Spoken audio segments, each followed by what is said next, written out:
तो आज हम जिस मूवी को एक्सप्लेन करने वाले हैं 1962 की movie what every French woman wants है। मूवी की शुरुआत होती है और हमें एक 16 साल का लड़का देखने को मिलता है जिसका नाम होता है रोजर। रोजर को लेने के लिए उसी के घर की एक काम वाली आती है जिसका नाम होता है मिस लपीते। वो दोनों घोड़े पे बैठे होते हैं और जा रहे होते हैं। घोड़े के चलने की वजह से मिस लपीते के संतरे उछल रहे होते हैं। रोजर उन्हें देख रहा होता है। मिस लपीते को पता चल जाता है कि रोजर उनके संतरे देख रहा है, लेकिन वो कुछ नहीं बोलती। फिर एक सीन में ये देखने को मिलता है कि मिस लपीते घोड़ा रोकती हैं और रोजर के सामने मूत्र विसर्जन करने लग जाती हैं।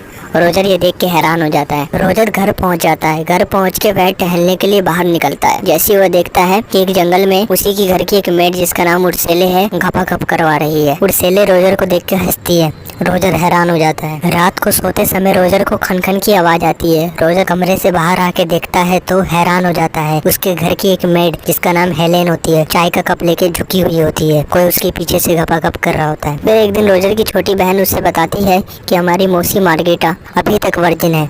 रोजर सुन के हैरान हो जाता है। फिर हमें अगले सीन में देखने को मिलता है रोजर की बड़ी बहन एलिसा जिसका मैरिज होने वाला है, वो घर पे आती है। मूवी के अगले सीन में देखने को मिलता है रोजर की छोटी बहन उसे चर्च लेके जाती है। रोजर छुप के देख रहा होता है। उसकी मौसी मार्गेटा चर्च में आई होती है और वो माफी मांग रही होती है। फादर पूछता है तुम क्यों माफी मांग रही हो? वो बताती है जब से रोजर आया है तब से मैं सपने में यही देखती हूँ कि रोजर मेरे साथ घपा घप करता है, उसी के लिए मैं माफी मांगने आई हूँ। रोजर ये सब सुन के हैरान हो जाता है और वो मन ही मन में मुस्कुराने लगता है जैसे कि उसकी लाइन साफ हो गई हो। रात को फिर सोते समय रोजर को खनखन की आवाज आती है। रोजर कमरे से बाहर आके देखता है कौन हेलेन को बेलन दे रहा है। जैसे ही रोजर आगे बढ़ के देखने वाला होता है वैसे ही वहाँ घपा घप का काम खत्म हो जाता है। उर्सेले से रोजर पूछता है कि कौन यहाँ पर रोज घपा घप करता है, हेलेन किसका बेलन लेती है? उर्सेले मुस्कुराते हुए बोलती है ये यहाँ के मेड का सीक्रेट है। एक दिन घोड़े के तहखाने में रोजर गंदी किताबें पढ़ रहा होता है। वहीं पे वो देखता है कि उसका नौकर आ गया है और साथ में हेलेन भी आई है। हेलेन को नौकर ने फंसा कर और पीछे से घपा घप करना स्टार्ट कर दिया है। हेलेन चिल्ला रही थी। चिल्लाते हुए हेलेन को देख रोजर जाके उसकी मदद करने की कोशिश करता है, लेकिन हेलेन बोलती है नहीं रुको,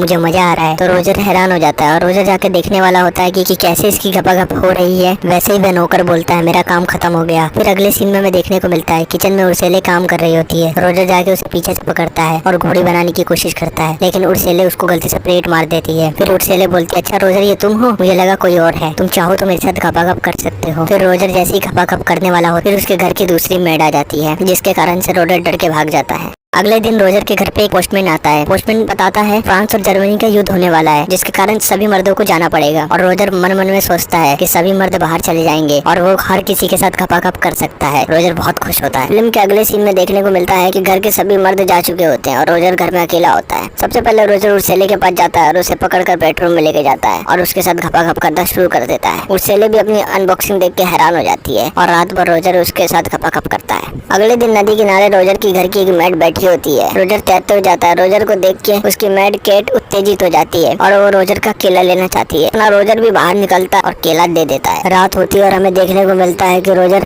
अपने मौसी के कमरे में बैठा होता है। मार्गेटा आती है और बोलती है रोजर तुम यहाँ क्या कर रहे हो? रोजर बोलता है मैंने सुना है तुम वर्जिन हो। मार्गेटा बोलती है हाँ, तुम्हें क्या, तुम अपने कमरे में जाओ। रोजर बोलता है मुझे तुम्हारी हेल्प करना है और रोजर उसे घोड़ी बना देता है और उसके साथ भी रात भर खपा खप करता है। अगली रात को हमें देखने को मिलता है हेलेन जो कि रोज रात को किसी न किसी का बेलन ले रही होती है। अब घर पे कोई मर्द नहीं होता। वो रोजर के कमरे में जाती है। रोजर उससे बोलता है हेलेन तुम रोज किसी का बेलन लेती हो ना? हेलेन बोलती है मैं तो सबकी मदद करती हूँ। रोजर उसे झुका देता है और उसको बेलन देने लग जाता है। अगले सीन में हमें देखने को मिलता है रोजर की बड़ी बहन एलिसा घोड़े के तहखाने में घोड़े को साफ कर रही थी। वहीं पर रोजर पीछे से पहुंच जाता है और उसको अपना बेलन देने की कोशिश करता है, लेकिन एलिसा मना करती है। फिर रोजर उसकी अनबॉक्सिंग करने लग जाता है। फिर एलिसा मान जाती है। फिर एलिसा के हाथ में रोजर अपना केला दे देता है। फिर उसके साथ भी घपा घप करना स्टार्ट कर देता है। अब हमें देखने को मिलता है कि रोजर के कमरे में अब भीड़ लगी होती है। कोई ना कोई औरत जाके रोजर के सामने घोड़ी बन जाती है और रोजर उसको पेलना स्टार्ट कर देता है। अगले सीन में हमें देखने को मिलता है कि रोजर की बड़ी बहन एलिसा रोजर से बोलती है मैं प्रेग्नेंट हो चुकी हूँ। रोजर ये सुनता ही है कि पता चलता है युद्ध खत्म हो चुकी है और सभी मर्द वापस आ गए। अब फिल्म में घर की सारी औरतें प्रेग्नेंट हो जाती हैं। रोजर जुगाड़ लगाता है और बोलता है एलिसा तुम ऐसा करो, तुम अपने फियांसे के साथ घपा घप कर लो जिससे सारा शख्स पे जाएगा। और रोजर की मौसी मार्गेटा भी प्रेग्नेंट हो जाती है। रोजर उससे बोलता है तुम मेरे अंकल मिस्टर फ्रैंक से शादी कर लो और मिस्टर फ्रैंक के साथ मार्गेटा की शादी हो जाती है और उर्सेले की भी शादी गांव के किसी मर्द के साथ हो जाती है।